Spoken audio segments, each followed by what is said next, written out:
forget. Sometimes we never forget. Haven't seen the end of it yet.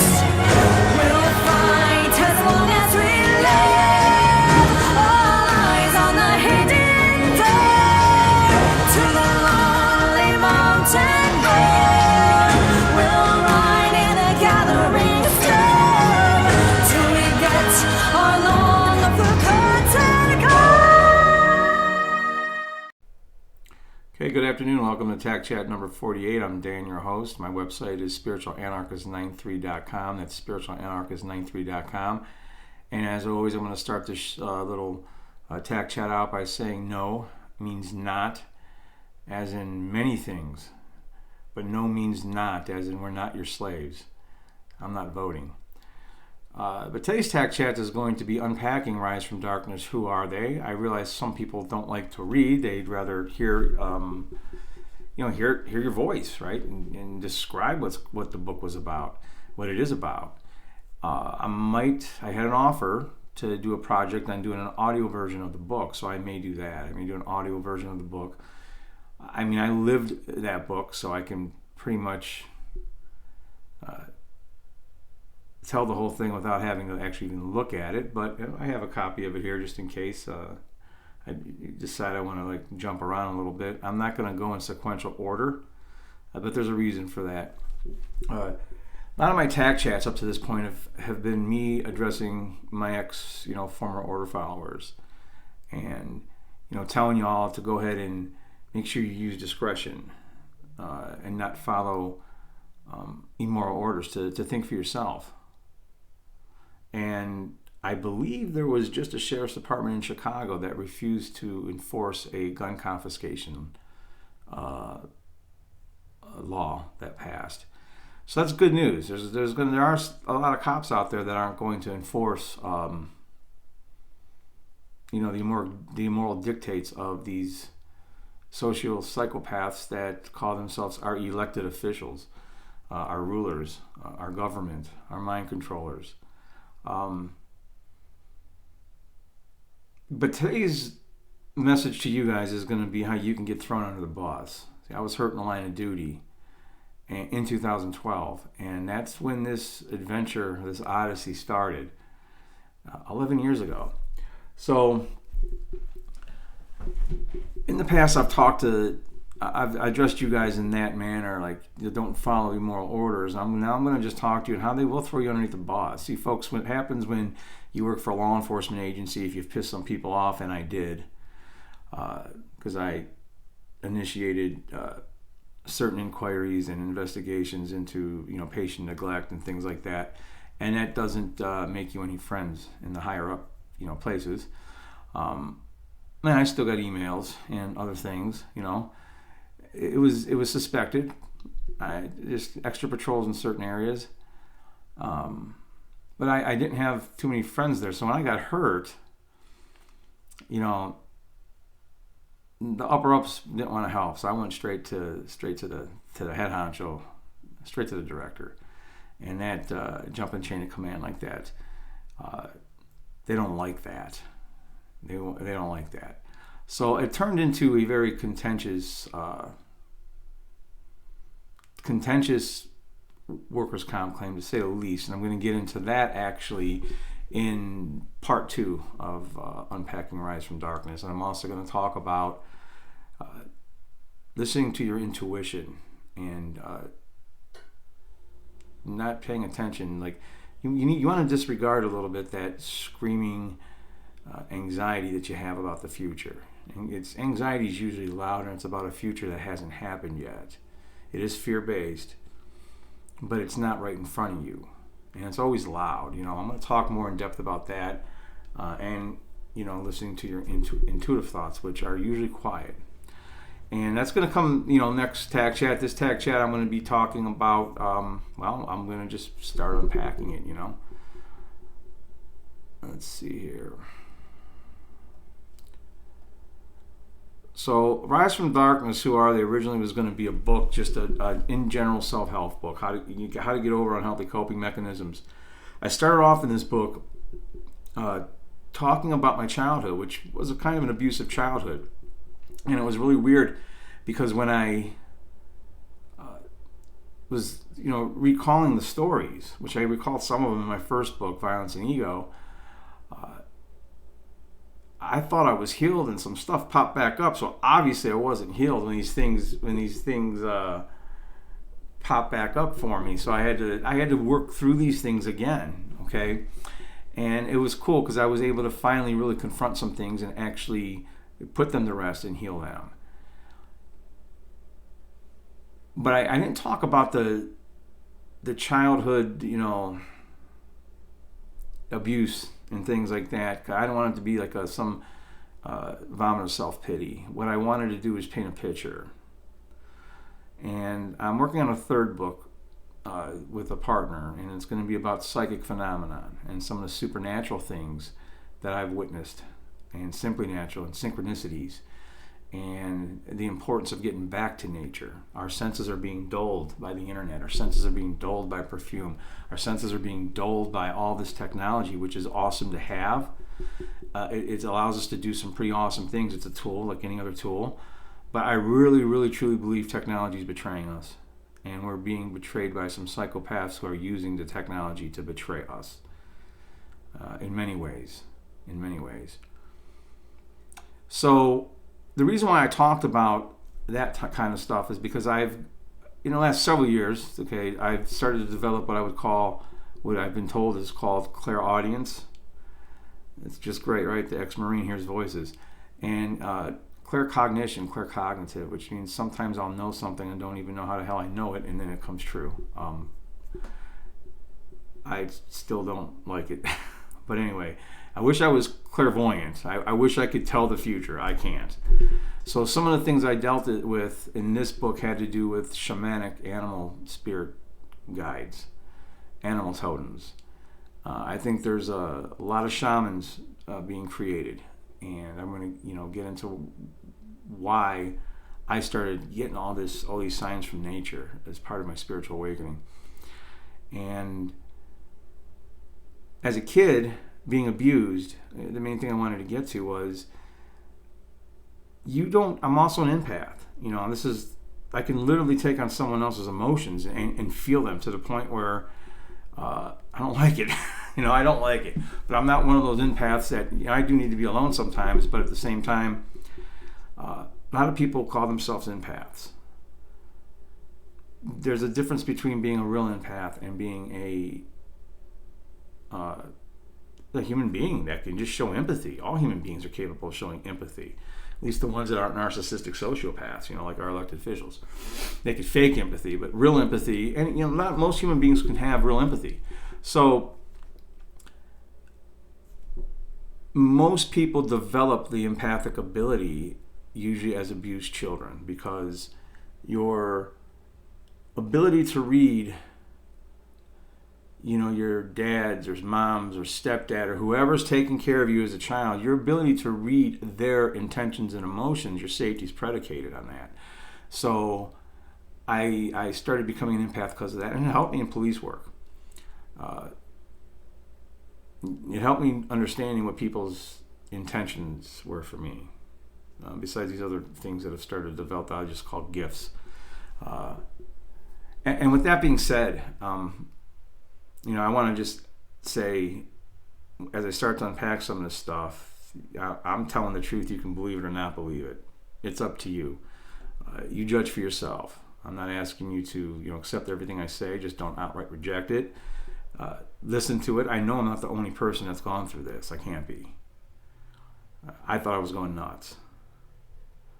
So when you start talking about spiritual awakenings, I've heard people undercomplicate it, make it simple, and I've heard other people tend to want to overcomplicate it, and the right answer is usually somewhere in the middle.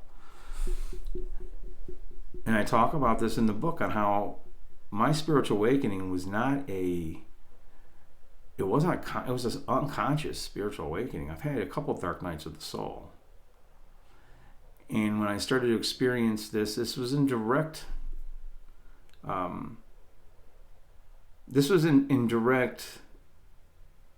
correspondence I talk about the Hermetic principles of correspondence. This was in direct correspondence to my self-control, or lack thereof, in lower base desires with an online porn addiction. And it can't be said enough what's going on in the world where we're being distracted with all this stuff online, social media, where we're not really social. What type of vibratory energy, all vibration, are we putting out to the collective that says, hey, humanity, we don't need to be together anymore? They don't even want you to go to strip club now. We got OnlyFans instead. Like literally, they want everything to be here online where there's no actual human connection. And I believe loneliness was a pandemic before the pandemic. I think loneliness was because of online, because of Facebook that everyone's dependent on, and all these other social media platforms. And you find out we are a bunch of lonely people that are disconnected, man. So I've got my part to play in that, and anyone who has, developed the unhealthy coping mechanisms that I had, we've got to take a little bit of responsibility for that, But again, a vice is not something immoral. So that was the biggest thing I needed to understand for myself, is a vice.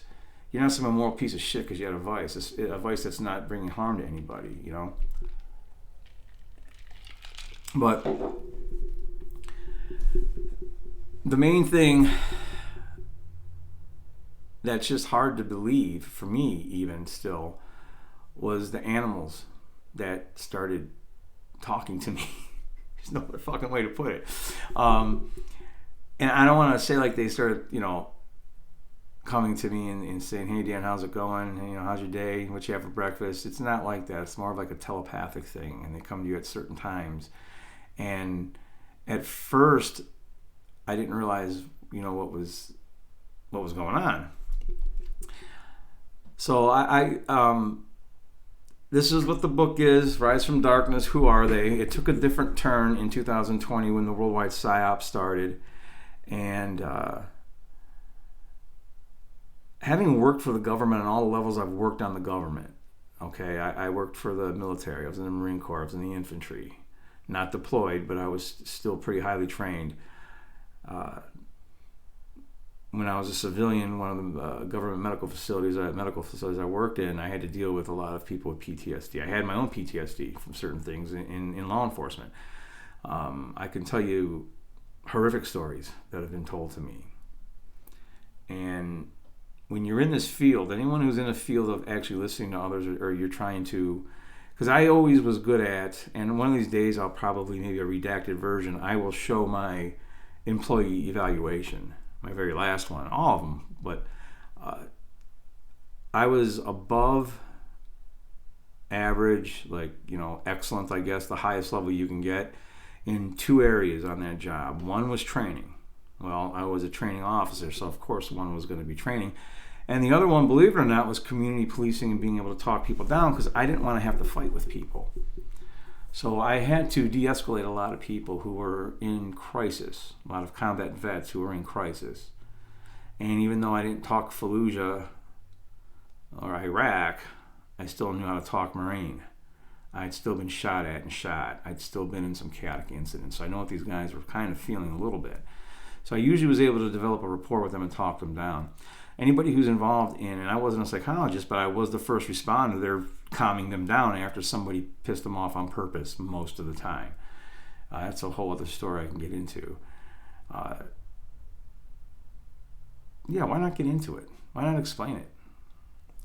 So one of the complaints that a lot of us would have about medical staff, about nursing staff in the Psych ER units would be, they'd get a patient in, and having been through that process myself before, it's pretty dehumanizing, to be honest with you. And they will do things to trigger the patient on purpose. They will say things and act really disrespectful to get this combat vet pissed on purpose, which isn't the smartest thing in the world. But these people themselves that were working in these places as staff in these psych ERs, and there's a couple different ones that I worked at within the city of Cleveland, we'd have to go there to stand by while they were given medication, because as soon as they acted out, the nurse would put in an order with the doctor. It'd just be a page to the doctor who would approve the order, and they'd give you the concoction, okay, that put you to sleep. So a lot of these nurses did that with these guys because they didn't want to have to deal with them. And we got fed up with it. There was some real interdepartmental fighting about it because I personally didn't like it.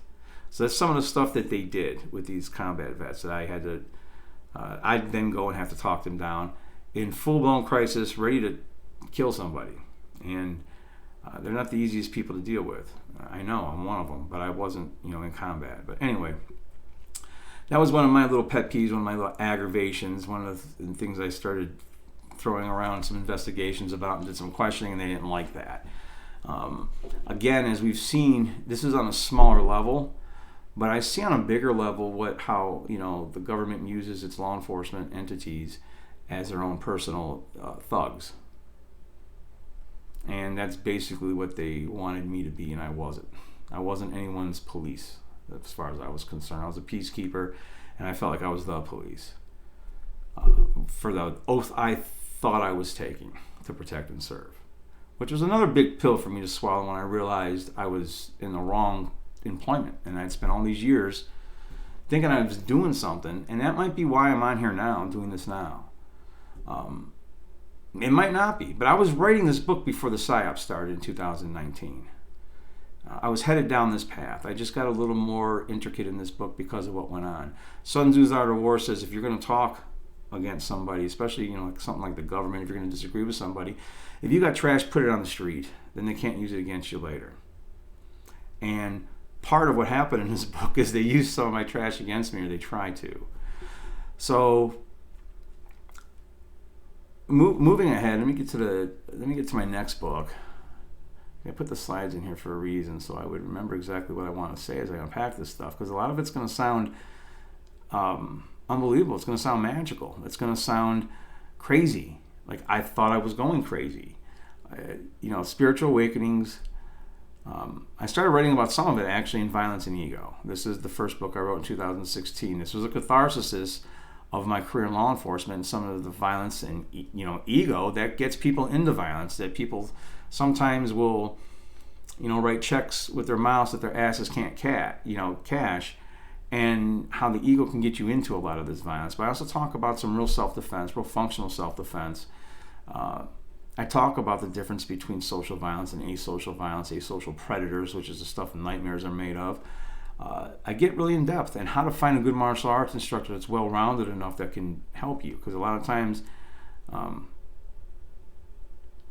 you'll run into ego-based martial arts instructors who think they're like Bruce Lee, they know everything, and you don't want those types of guys. There's no way everyone knows everything in the martial arts, and I break it down in here pretty good. So I've had good feedback on it.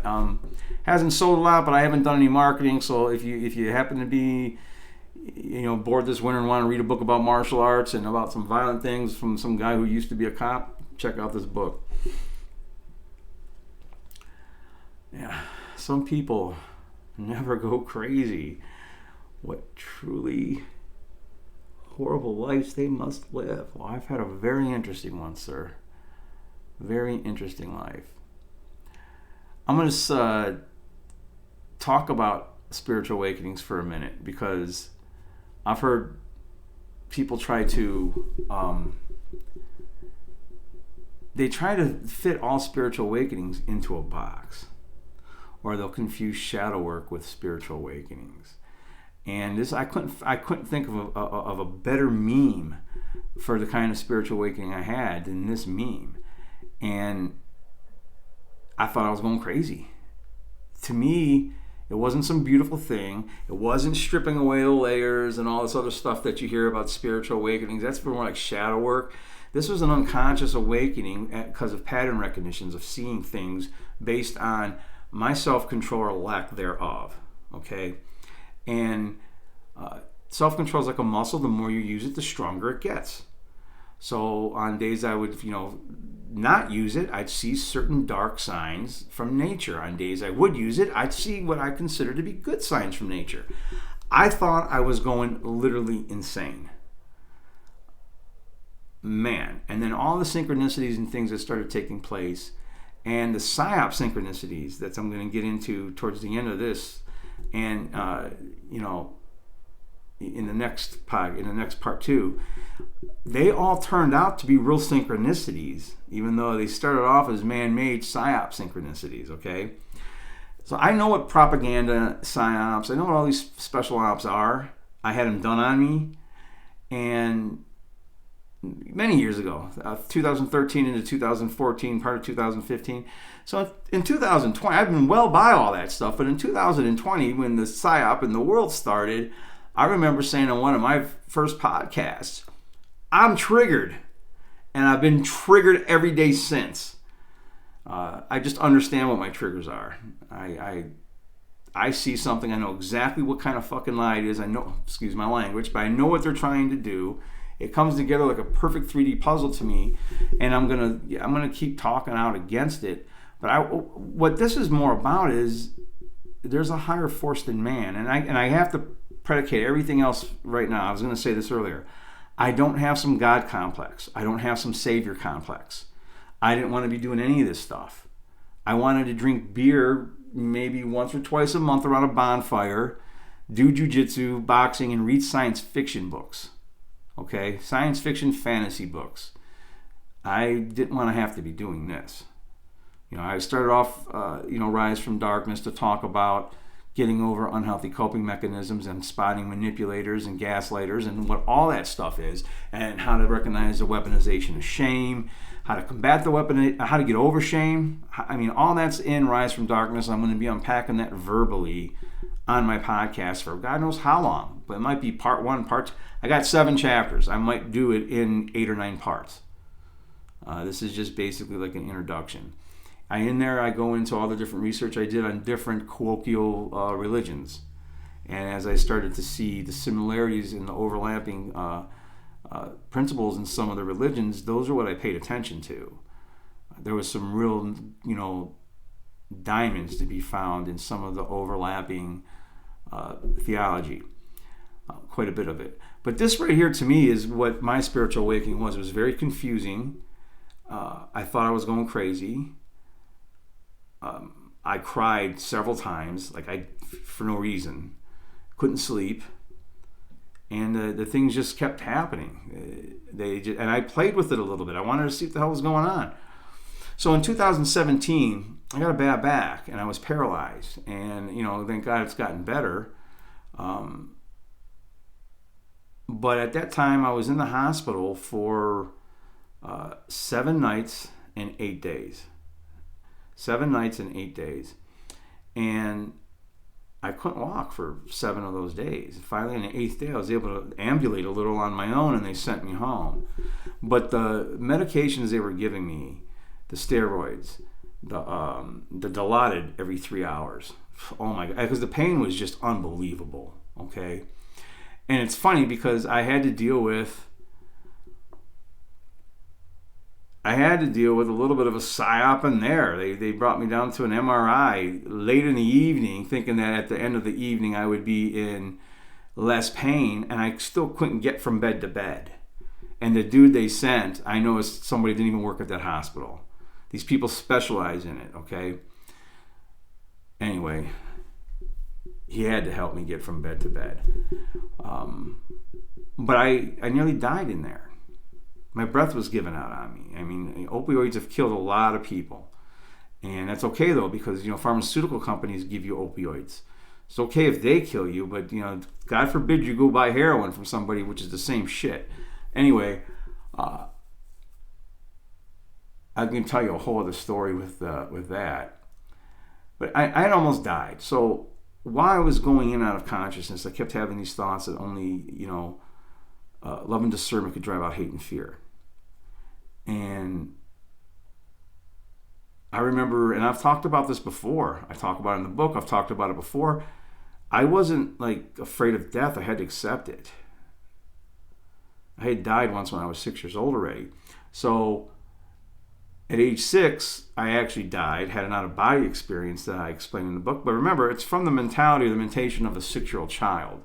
So it's kind of actually a funny story, but it was an out-of-body experience. So this was like a near-death experience. I didn't actually die, but I can see with my eyes closed, I was able to see my aura. It was like a silver aura, very small.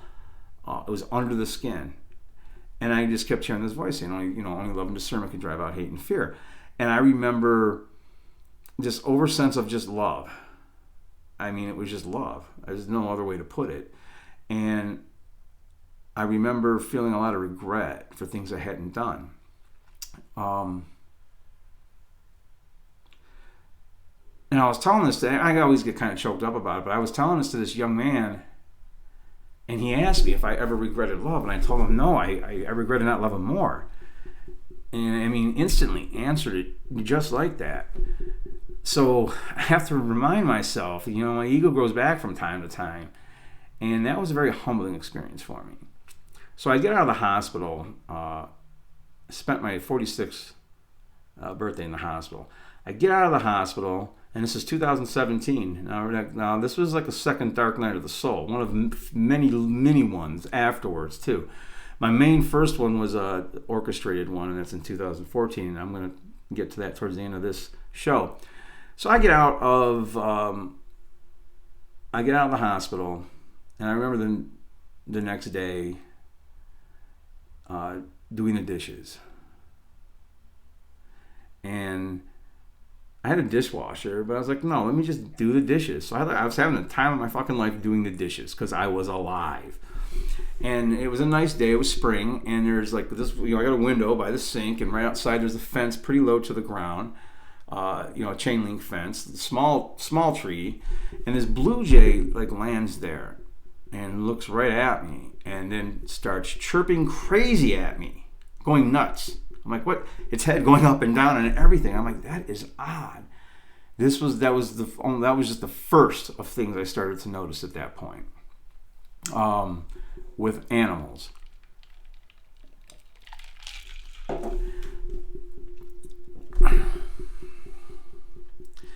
So this happened on the morning of,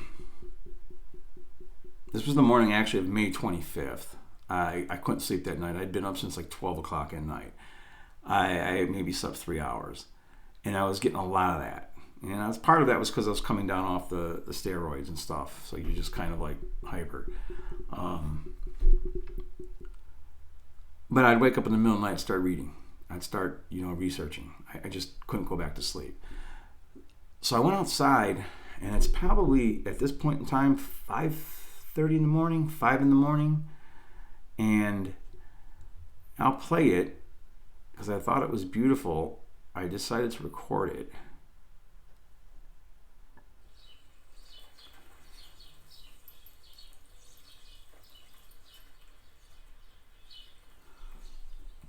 Probably not a big deal to a lot of people.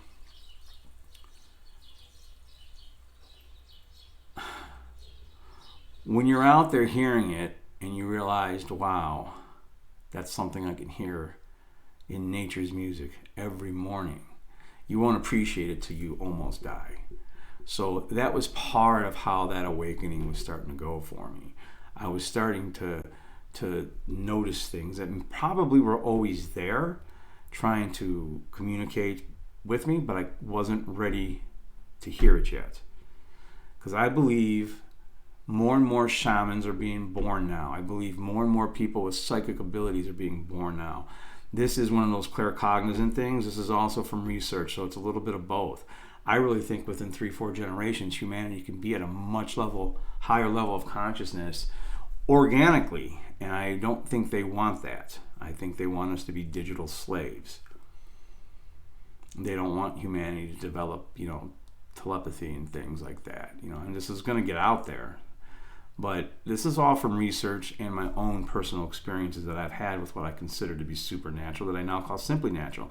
And if you want to talk about more synchronicities, Nature is the Answer by Corey, being part of Corey Anderlott's End of Slavery Summit. Nature's a big part of my spiritual awakening, because nature is what came to me. Nature is what God was trying to speak to me through nature. For whatever reason, Nature did not want me looking at porn. Okay? I still don't get it. The only thing I could think of is, vibrationally speaking, am I putting out into the collective that I no longer need human beings? Is that what we're doing? Is there some force that knows that there is a depopulation agenda going on, and that just aids in it? It aids the cause. Is it another spoke in the wheel of evil? Okay? These are all things I've contemplated. I don't have the answers for them. All I know is when I let the R complex of my brain take over and I went into lower base consciousness and used the outlet of porn, I would go outside later on in the day, and I would come across these black noxious birds that I had never seen them before. They weren't in the area until I noticed them in 2016. I had been noticing them in 2016, but then in 2017, after this, I noticed them a lot. So I started to, you don't have to be a detective. This is pattern recognition. If I gave into those base desires, not that there's anything, objectively, morally wrong with that, okay? But something didn't want me doing it. And this is just this is nothing. They'd be all around, everywhere. And then the days I would come out, and there was a lot of those days where I had self-control. I was getting over that. I was getting over the problem, right? I'd come out on those days and there'd be doves. Not a blackbird in sight. I'm probably not the first human being in history to experience this, but man, it was new for me. So this was the beginning of my journey into supernatural things that were occurring. And almost sort of a telepathic connection with animals when they would show up at certain times. During one of my 2017, probably one of my relapses, I came outside and there was a dead blackbird. And then this one kind of blew my mind. It was tore apart and on top of my car. So in 2016, I actually had one of my spirit guides, maybe even a totem animal, is definitely a cat. One of them's a hawk, and one's a cat. So this cat comes into my life when I needed to be calm. I was in the middle of I was in the fight of my life in a legal battle with the gov. And to say I was stressed out would be an understatement. So I'm sitting there one day, and next thing I know, I started noticing these things were getting killed. This cat comes into my life. This is just kind of a funny picture. I just happened to snap it in my backyard. But we named her Biggie. And she was just a really calm, mellow cat that had a calming effect on me. And I'm telling you, unless you're someone who's allergic to cats or you're just not a cat person, I'm an animal person, period. But you have a cat sit on your lap and pet it and let it start purring. It's very relaxing. For me, it was very relaxing. It's like God said, here, I'm sending you this. And the cat's black and white, which means balance. Back behind me, it's about balance, right? So I thought that was just an interesting synchronicity that cat would come to me during those times and sort of like scare away the birds. The birds, by the way, are gone. They went away in 2020. They had never been here before 2016. They went away in 2020. And I'm not even getting into the eagles. I'm not even getting into the crows or the raven. I'm not even getting into so many different things I can get into. The book would be too large. I started to develop, honestly, what I term as supernatural complacency. Okay? Right before I did this, right before I started to do this tag chat, I get a text that says, I got your medication. It came to 44.44. Are you kidding me? like $44.44. I'm like, hey, cool. I guess that's a sign that I'm supposed to be doing this, right?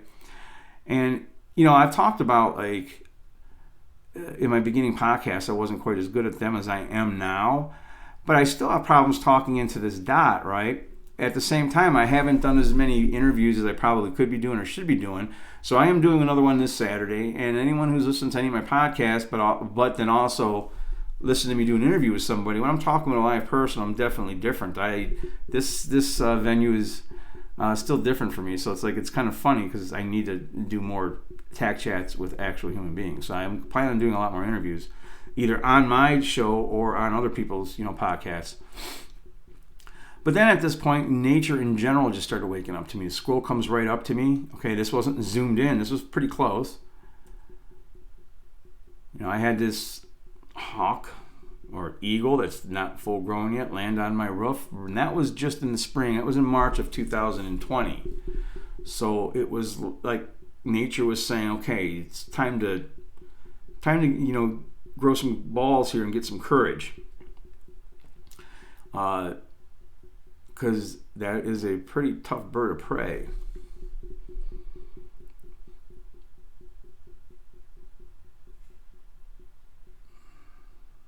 Yeah, that speaks for itself. This slide speaks for itself. Nature's all around us talking. If we take the time to really learn from it and get back to it, humanity would be a better place. So in June of 2020, Biggie, my black and white cat, passed. By the fall of 2020, when I was very well acquainted with all the stuff going on with shamanic, animal totems and spirit guides, signs, this cat all of a sudden comes and hangs out with me, okay? And her name was Mocha, and she was from the next street over. This cat was nothing like Biggie. It kind of looked like Biggie as far as the same kind of hair, but this cat was aggressive. She snuck up on me like she was stalking me at one point. I'm like, are you kidding me? That was the spring of 2021. But in 2020, I'd watch her. We'd go through the side door. You know how those doors will kind of, right before they close? Right at the last minute, she would jump in and go inside the house. So her timing was impeccable. So to me, this cat was telling me something about timing. Now, I had somebody ask me, how did I know that I was getting a sign from an animal, what it was saying, or what was going on with it? And, what was I listening to at that time, or what was I reading that caused me to have some type of contemplation, or caused me to have an aha moment, and then an animal shows up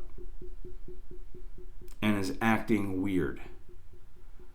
Okay, if it's an animal that's any type of animal that's like not really indigenous to your area, that's a serious sign. If it's an animal that is indigenous to your area but it's acting different, it's probably a pretty serious sign also. And I had those go on. I talked about on one of my other podcasts with a robin, and literally followed me places till I went and did what I needed to do with like a 10-minute follow-up on an earlier podcast that I had done. And I'm glad I did. But so still God with a capital G, source consciousness, the quantum field of consciousness, everything's connected. I've heard it, what is it, the natural universal source.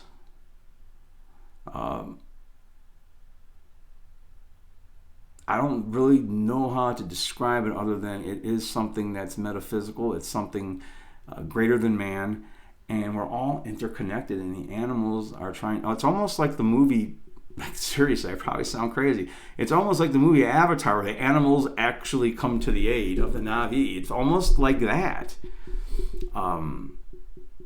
Something's causing that. I don't think I'm the only person that's seen this, had this happen. I don't care if I sound crazy. Hey, I'm a yoga instructor, but I'm also a firearms instructor. Okay? I can be a tough guy. Time for that's coming, probably. But I'd rather not be a tough guy. This is the kind of stuff that I love animals. I love nature. We have to get back to nature. Nature is the answer. Nature was a question for me. I always loved it, but I had some serious questions, some serious research to do on animals. And speaking of animals, the tiger is probably my shadow spirit animal. If those other cats were, helping me out when I needed, I had dreams about tigers for years. And I read a thing about it in the book. It was funny because the Tiger King had come out in 2020.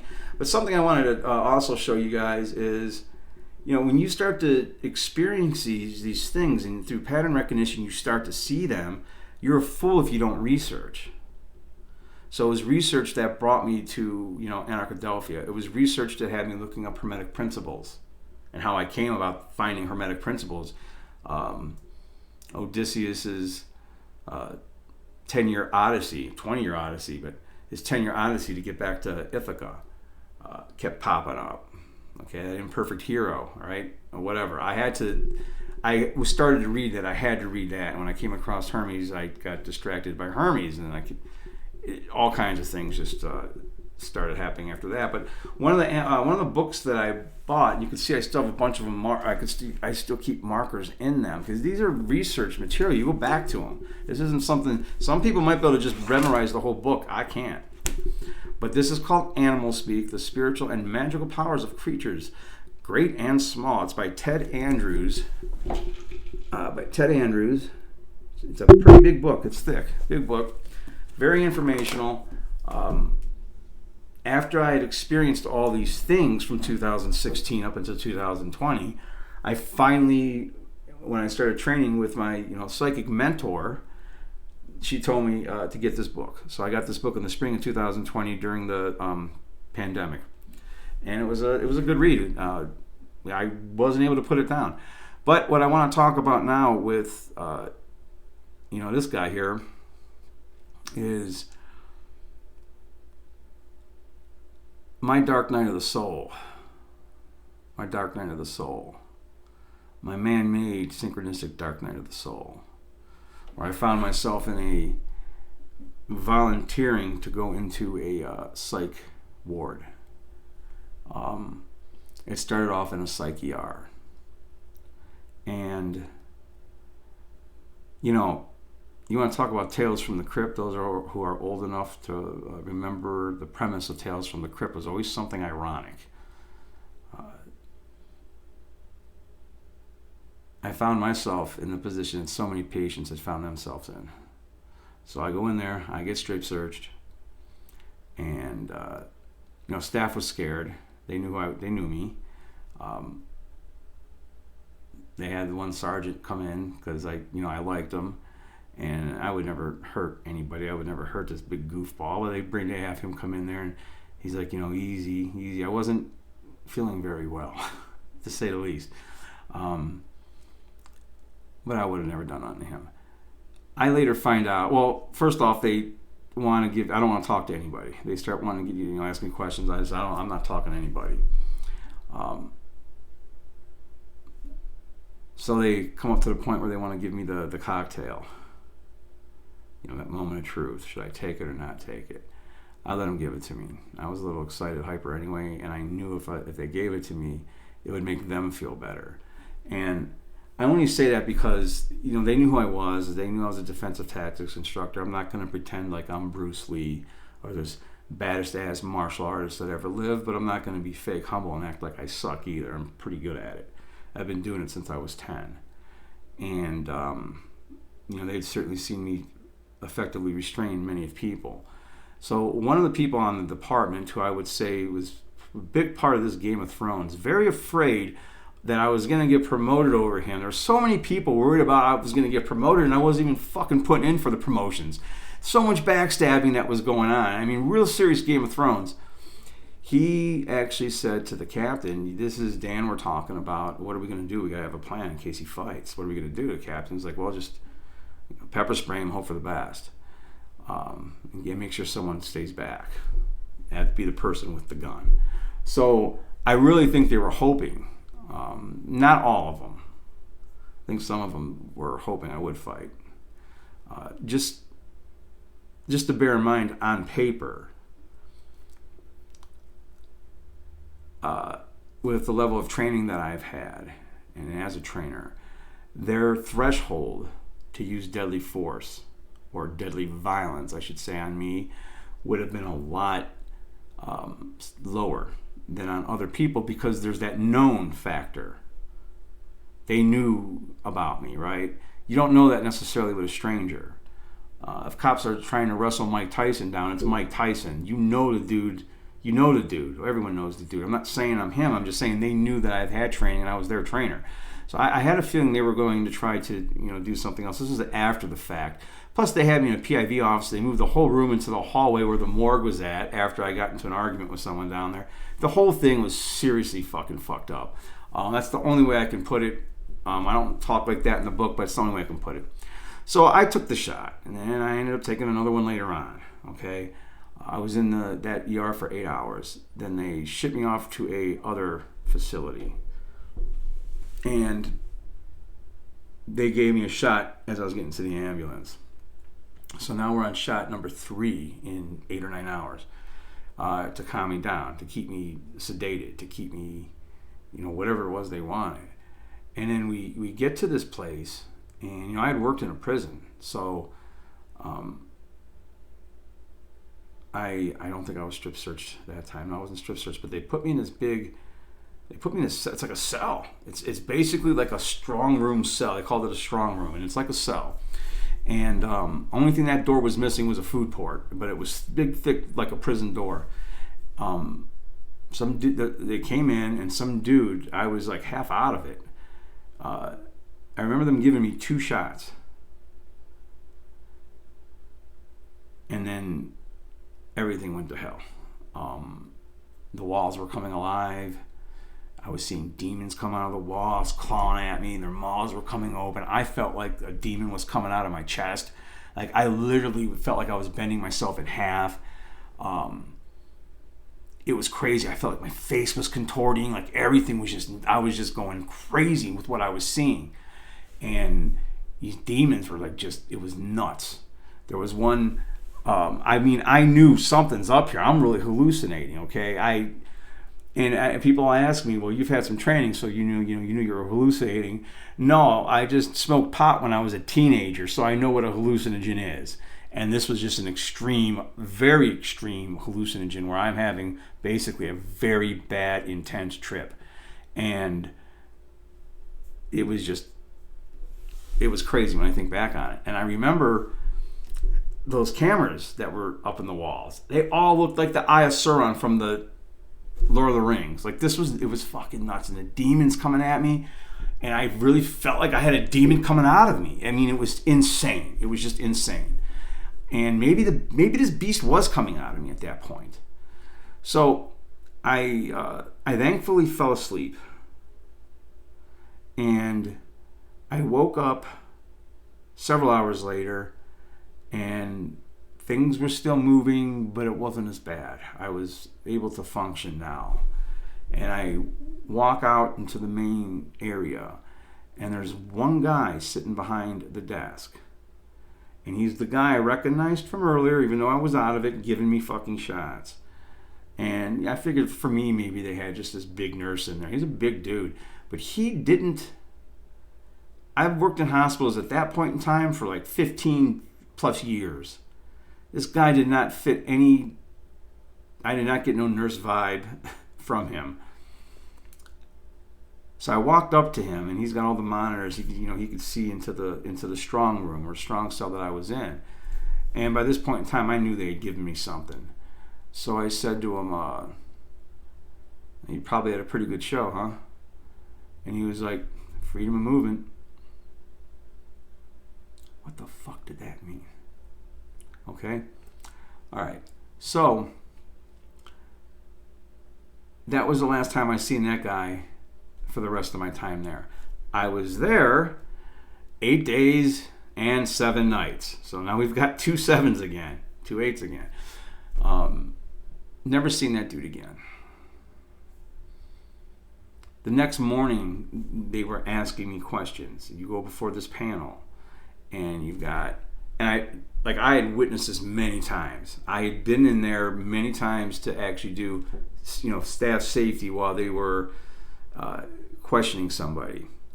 And so you got 2 or 3 different, psychologists, and you got the head psychologist who also worked at the main hospital. These people all had it's called PRN. They all know each other. Okay? There's a reason why I didn't go and get any type of help or any type of professional help around this fucking place. They all knew each other. I wasn't going to do that.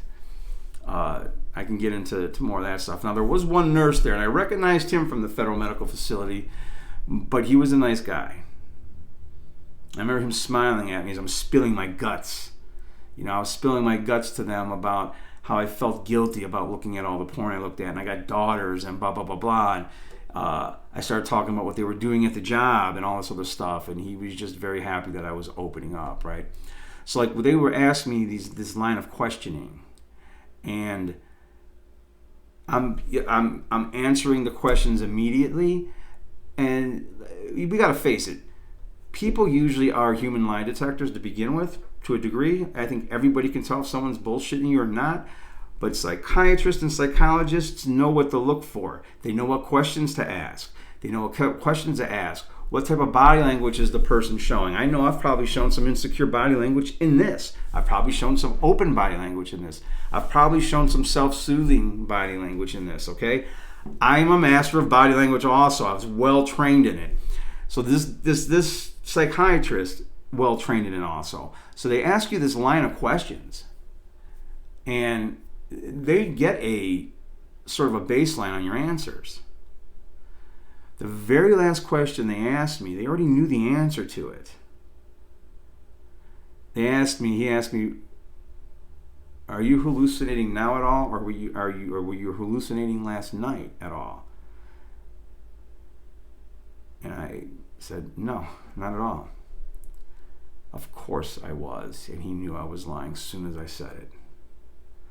But that let them know I had told the truth about everything else, and that I had lied about that one known thing.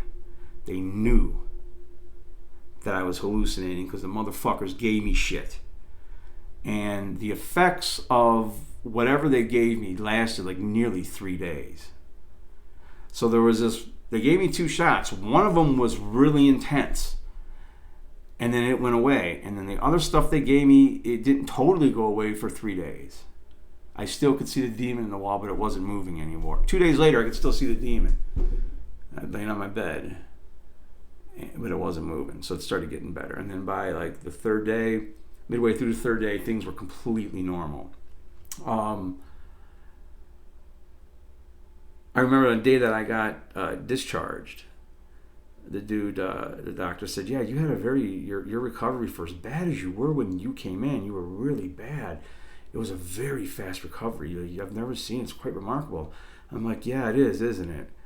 These motherfuckers knew what they were doing, okay? Do I have proof positive? No, I really wish I would have gone and got my blood checked someplace else. I wish I would have gone and got a blood draw. But I wasn't thinking. But I want you to think about something, man. If I had answered the question, now I can't even get into everything. It'd be too convoluted, it'd be too much. But if I would have answered the question honestly, yes, I was hallucinating. Because I didn't, let's just say it hadn't occurred to me. I didn't know that they had given me some kind of fucking hallucinogen, right? And I was just honest, yeah, I was. What'd you all give me? Nothing. We just gave you Benadryl. That's all we gave you. Okay, cool. Well, now they're going to be like, he's psychotic. Then they start giving you antipsychotic meds. Well, when they start giving you antipsychotic meds and you're not actually psychotic, guess what it does to you?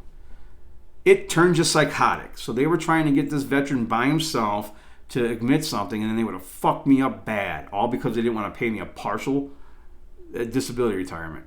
I mean, it's nuts. I really pissed some people off in some other ways at that place.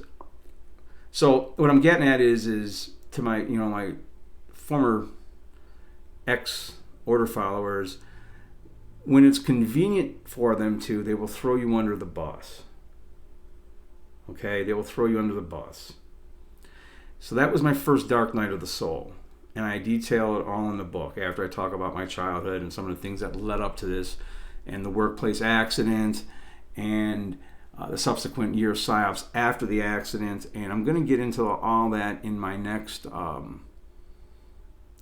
tag chat, when I can continue to unpack what my book's about, Rise from Darkness. And I want to leave you with this. I want to do a screen capture real quick. I wasn't sure if I was going to do it now or do it next, but no, maybe I'll wait. I'll keep going. So that was November 2014. Okay, that was November 2014. I, of course, get out, have the holidays, and suffer a bunch of ops throughout the winter, a bunch of bullshit. And in sort of mid-April, it's spring of 2015, it was time for me to go get a psych test. Mandatory. We had to get them yearly anyway. But, out of 14 different psych tests, I think this was the only one I only halfway passed. Only halfway. Not all the way, but you halfway passed it. Okay. But I remember the night before, my wife's out gardening, the kids are out playing, and I'm scared. And that might be part of what God wanted to happen to me too. Okay, so when I say God, I mean source consciousness, the Father in the Sea of Lights, God with a capital G, Yahweh. I don't care what you refer to God as. Okay, Goddess. I don't care. I don't think you could divinity. You can't put a gender on divinity. Both elements of gender are within everything. Okay, that's another Hermetic principle. So maybe source consciousness needed Dan to get smacked down to earth. Maybe I needed to have a little bit more humble pie about me. And I admit I can be pretty stubborn and cocky sometimes, especially if I think I'm right, or especially if I know I'm right. So maybe this was all part of it. But I was scared. I was thinking about calling off the next day. I didn't want to go in and have to submit myself to these motherfucking shrinks working their dark sorcery on me. And I know what it all was now. I became well researched on it, better so than I was then. And just as I was thinking, hey, fuck this, I'm calling off. I'm not going to go in. I'm not going to get this. I had this white pigeon, which I thought was a dove, but it landed all of a sudden and is looking at me. And again, this is the beginning of more. This was the very beginnings. This was even before 2017. This is 2015. And I'm like, are you kidding me? Oh, wow. So I took out my phone, managed to catch this picture, jumps up and lands on this and just starts staring at me. And I've had this happen with robins and other animals and shit. I took that as a sign to go in. And I went in, and then things after that, of course, continued.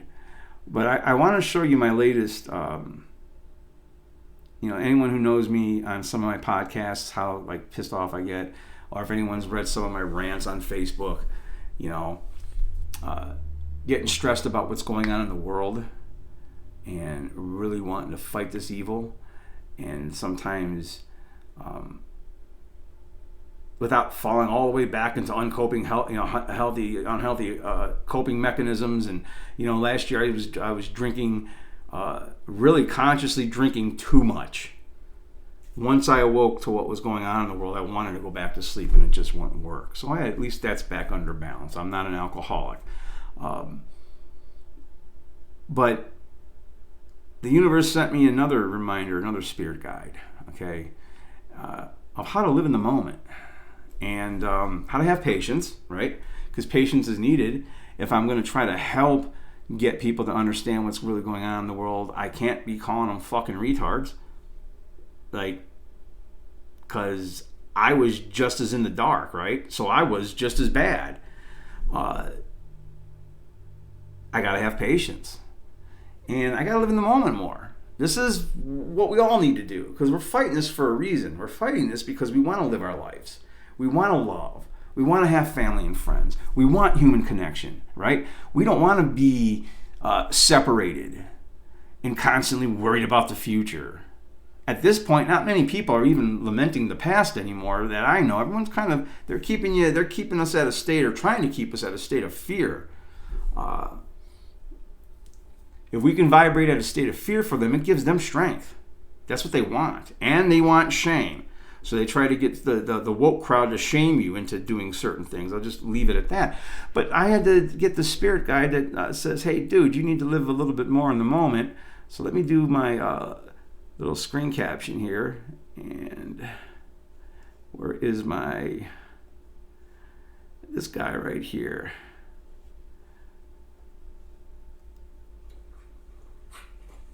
Beautiful snow day, and it is his first time ever being in the snow. What is it? What is all this? Look at the snow.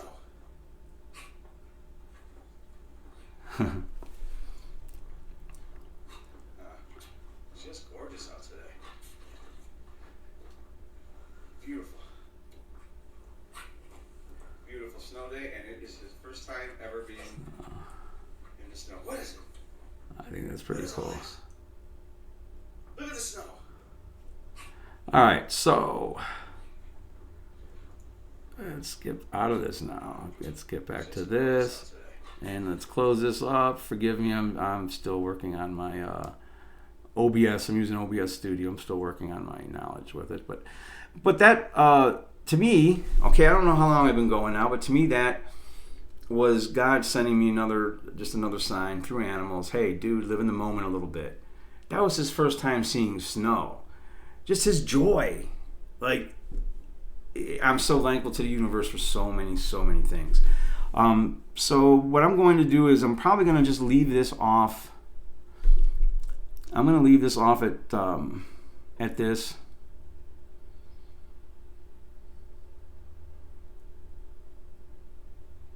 This is what they're trying to do with us,